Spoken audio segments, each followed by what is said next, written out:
യിലും ഒപ്പം വിംസിലുമൊക്കെ ഒരുപാട് പേർ ഇപ്പോഴും കാത്തിരിക്കുന്നുണ്ട് തങ്ങളുടെ ഉറ്റവർ എവിടെയാണ് എന്നറിയാൻ. ഓരോ ആംബുലൻസ് വരുമ്പോൾ നമ്മളിപ്പോൾ കണ്ടതുപോലെ അതിന് പിന്നാലെ ഓടുന്നവർ നിരവധിയാണ്. അതിനകത്ത് നമ്മുടെ ബന്ധപ്പെട്ടവരുണ്ടോ, നമ്മുടെ പ്രിയപ്പെട്ടവരുണ്ടോ എന്ന് തിരയുന്ന ഒരുപാട് പേർ. അത്തരം മനുഷ്യരുടെ നാടുകൂടിയായി മാറുകയാണ് നമ്മുടെ മുണ്ടക്കൈയും ഒപ്പം തന്നെ സമീപ പ്രദേശങ്ങളായ ചൂരൽമലയും അട്ടമലയും ഒക്കെ. അവരെ ചേർത്ത് പിടിക്കുക എന്നത് നമ്മുടെ കടമയും ഉത്തരവാദിത്വവുമായി മാറുന്നു എന്ന് പറയാതെ വയ്യ. എന്തായാലും ഇത്തരം ദുരന്തങ്ങൾ നടക്കുമ്പോൾ ഏറ്റവും കൂടുതൽ സങ്കടപ്പെടുന്നത് ഒരുപക്ഷെ നമ്മുടെ വലിയ സങ്കടക്കടലായി മാറുന്നത് അവിടുത്തെ കുട്ടികളാണ്. ദുരന്തം കവർന്നെടുത്തത് ഒരുപാട് ബാല്യങ്ങളെയാണ് ഇവിടെയും മുണ്ടക്കയിലും. ഒരൊറ്റ രാത്രി കൊണ്ട് ജീവനഷ്ടമായവർ നിരവധി പേരാണ്. അനാഥരായി മാറിയവരും അക്കൂട്ടത്തിലുണ്ട്. മക്കളെ തേടി അലയുന്ന ഉറ്റവരുടെ കാഴ്ച കരൾ തകർക്കുന്നതുമാണ്.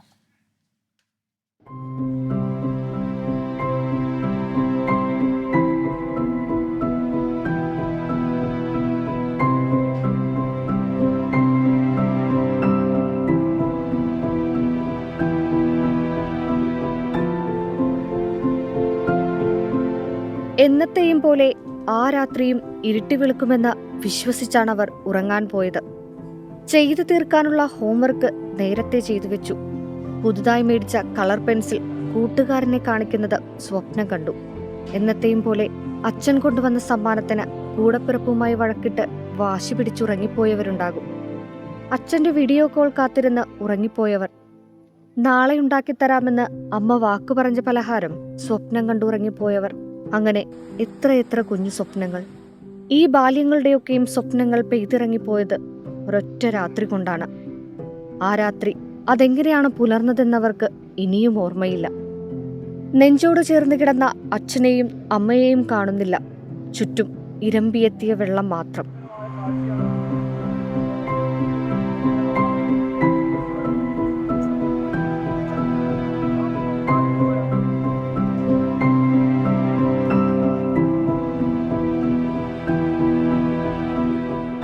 ഉരുളുകൊണ്ടുപോയ കുഞ്ഞു ജീവനുകൾ നിരവധിയാണ്. ചൂരൽമലയിൽ ഉരുൾപൊട്ടിയ ആ നോവ് പെയ്തിറങ്ങിയ രാത്രിക്ക് പിന്നാലെ ആദ്യമെത്തിയ മരണവാർത്ത ഒരു 1.5 വയസ്സുകാരൻ്റെതാണ്. മേൽവിലാസമേതെന്ന് പോലും അറിയാതെ ചെളിക്കുള്ളിൽ പുതഞ്ഞു കിടന്നിരുന്നു ആ 1.5 വയസ്സുകാരൻ. പിന്നീടൊരു 3 വയസ്സുകാരി. അങ്ങനെ ആ ദുരന്തം വിടരും മുമ്പേ കൊഴിച്ചു കളഞ്ഞ എത്ര കുരുന്നുകൾ. മേപ്പാടി സ്വദേശി ഉബൈദിന്റെ മകൾ 12 വയസ്സുകാരി സിയയും ബിൻഹ ഫാത്തിമയുമൊക്കെ ദുരന്തം കവർന്നെടുത്ത കുട്ടികളിൽ ചിലർ മാത്രം. ചുറ്റും ഒഴുകി വരുന്ന കളിപ്പാട്ടങ്ങളും പുസ്തകങ്ങളിൽ കാണുന്ന കുഞ്ഞു കൈയക്ഷരങ്ങളും നെയ്തുകൂട്ടിയ സ്വപ്നങ്ങളുടെ അവശേഷിപ്പും മാത്രം.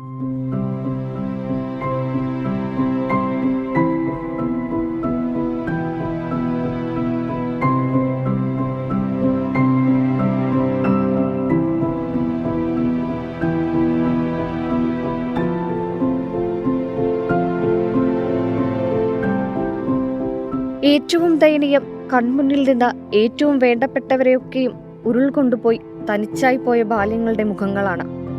ആരുടെ കൈ ചേർത്ത് പിടിക്കണമെന്നറിയില്ല. ഉള്ളിലെ നോവ് ആരോട് പറയണമെന്നു പോലും അറിയില്ല. നിസ്സഹായതയുടെ കനം കുഞ്ഞു മുഖങ്ങളിലേ തെളിഞ്ഞു തുടങ്ങി. ഒറ്റ രാത്രി കൊണ്ട് അനാഥത്തിലേക്ക് ഇറങ്ങിപ്പോകേണ്ടി വന്ന മുഖങ്ങൾ. അഹന്യയെയും ഇഷാനെയും പോലെ ദുരന്തമുഖത്ത് കാണാതായ ഒരുപാട് മുഖങ്ങളുമുണ്ട്. നെഞ്ചുവിങ്ങി ആശുപത്രികളും നാമാവശേഷിപ്പുമായ ദുരന്തഭൂമിയിലും പ്രാണനോളം സ്നേഹിച്ച ഉറ്റവരായ കുഞ്ഞുങ്ങളെ തേടി നടക്കുന്ന കാഴ്ച കരളലിയിക്കുന്നതാണ്. തോളിൽ കൈയിട്ട് ഒരുമിച്ചു പോയവരിൽ പലരും ഇനിയില്ല. ദുരന്തമുഖം താണ്ടി മുണ്ടക്കൈയിലെയും ചൂരൽമലയിലെയും വെള്ളാർമലയിലെയും സ്കൂളുകൾ തുറക്കും. വീണ്ടും മണികൾ മുഴങ്ങും. പക്ഷെ ഒഴിഞ്ഞിരിപ്പിടങ്ങൾ അത്രയും ബാക്കിയാവും, പകരം വയ്ക്കാനാവാതെ. News desk 24. റിപ്പോർട്ടിൽ സൂര്യശ്രീ പറഞ്ഞതുപോലെ ഒരുപാട് ഇരിപ്പിടങ്ങൾ ബാക്കിയാക്കിയിട്ടാണ് ഈ ദുരന്തം കടന്നു പോകുന്നത്. അത് പറയാതെ വയ്യ. പക്ഷേ എടുത്തു പറയേണ്ട കാര്യം, 2019 പുത്തുമലയിൽ ഉണ്ടായ വലിയ ദുരന്തത്തിൽ ഇതുപോലെ മനസ്സ് മരവിച്ചു പോയ ഒരുപാട് കുട്ടികൾ പഠിക്കുന്ന സ്കൂളിലാണ് ഇപ്പോൾ ഈ ദുരന്തം അതുപോലെ സമാനമായ രീതിയിൽ വന്നു കയറിയത്. 2019 അവർക്കുണ്ടായ മാനസികാഘാതം അത് ഒരുപാട് വർഷങ്ങളെടുത്താണ്, ഒരുപാട് കാലമെടുത്താണ് മാറിയതെങ്കിൽ ഈ ഒരു വലിയ ദുരന്തം അത് എങ്ങനെയാകും അവരുടെ ഉള്ളിൽ വെച്ചിട്ടുണ്ടാവുക, ഇനി എങ്ങനെയാകും അതിന് പുറത്തേക്ക് അവർ മാറി വരിക, അതിന് എത്രമാത്രം എഫേർട്ട് നമ്മൾ ഇടേണ്ടതുണ്ട്.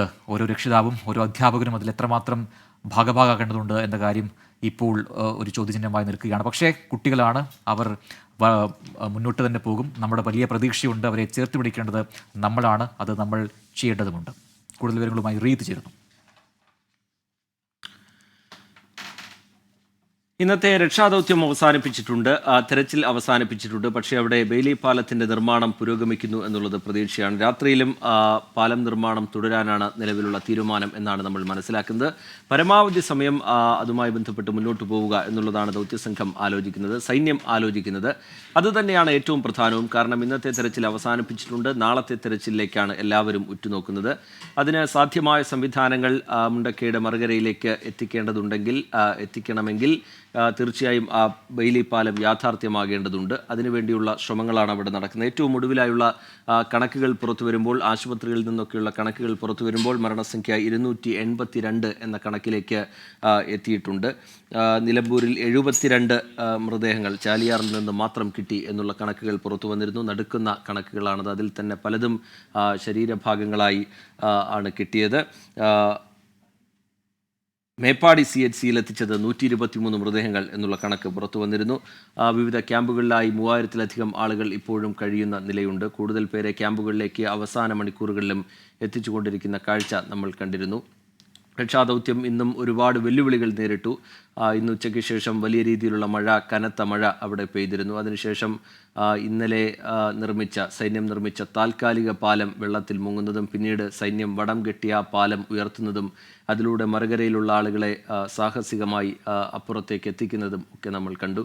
ഇനി നാളത്തെ ദിനം അത് വളരെ പ്രധാനപ്പെട്ട ദിനമാണ്. അത് ബെയിലി പാലത്തിൻ്റെ നിർമ്മാണം പൂർത്തിയാകുന്നതോടുകൂടി, ബെയിലി പാലം സജ്ജമാകുന്നതോടുകൂടി കൂടുതൽ ഹെവി സംവിധാനങ്ങൾ മറുകരയിലേക്ക് എത്തിക്കാൻ കഴിയും. അതിനുശേഷം അവിടെ മണ്ണിനടിയിലുള്ള തെരച്ചിൽ ആരംഭിക്കുക എന്നുള്ളതാണ് സൈന്യം ആലോചിക്കുന്നത്. ഇന്ന് അവിടെ സാധ്യമായ തരത്തിലെല്ലാം തെരച്ചിൽ നടത്തിയതാണ്. വലിയ മണ്ണും ചെളിയും പാറക്കെട്ടുകളും ഒക്കെ നീക്കിയുള്ള പരിശോധന, അതിന് കൂടുതൽ സംവിധാനങ്ങൾ ആവശ്യമായിട്ടുണ്ട്. അതുകൊണ്ട് അത് മറുകരയിലേക്ക് എത്തിക്കാൻ ആ ബെയിലി പാലത്തിൻ്റെ നിർമ്മാണം അത് പ്രധാനമാണ്. അത് ഈ രാത്രി വൈകിയും അവിടെ തുടരുന്നുണ്ട്. സാധ്യമായ എത്ര സമയം സാധ്യമാകുമോ അത്രയും സമയം അതിൻ്റെ നിർമ്മാണവുമായി മുന്നോട്ട് പോവുക എന്നുള്ളതാണ് ഇപ്പോൾ സൈന്യം ആലോചിക്കുന്നത്.